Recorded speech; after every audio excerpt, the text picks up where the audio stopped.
общественной жизни автономии все заметнее становится деятельность Совета старейшин Гагаузии. Уже 3 года подряд Совет старейшин возглавляет Василий Арнаут. За плечами Василия Арнаута большой опыт работы в качестве директора Камрадской нефтебазы. Свои организаторские способности он применяет и в работе данного совета. Члены Совета старейшин избираются на общем собрании пенсионеров в села. И притом выбирают людей, чтобы они жили во всех районах, так сказать, в селе, чтобы охватить каждого пожилого человека, знать о них, как они живут, как они проживают, кто с ними рядом.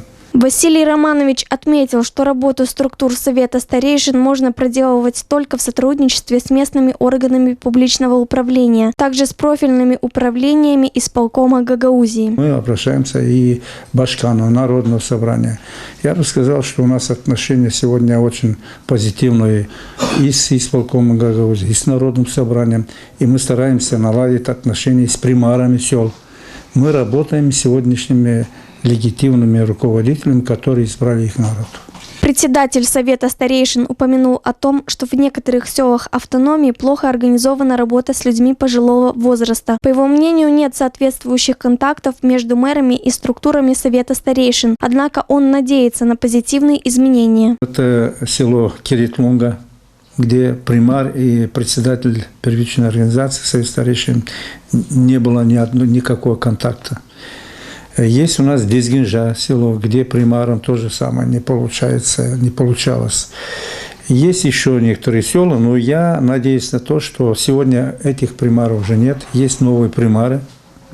Я очень надеюсь на этих людей, которые они найдут такое решение. И учитывая, что у нас есть очень позитивные примеры в других селах, что они сделают у себя тоже. В Гагаузии много людей пенсионного возраста и инвалидов, а работающих людей становится все меньше и меньше. Председатель Совета старейшин считает, что это является большой проблемой в нашем обществе. Мы знаем, что молодежь уходит. И если уходит молодежь, дети до 18 лет, которые не работают, и эти пожилые 30-40%, которые тоже не работают, у нас будем говорить, что 1 к 5, наверное, сегодня, который сегодня может трудиться, работать, чтобы можно было нам пенсии получать. Есть проблемы, есть вопросы, которые мы об этих думаем, работаем и думаем, что все будет нормально. Нам, молодому поколению, необходимо как можно больше оказывать помощь пожилым людям, которые являются фундаментом того общества, в котором мы живем сегодня.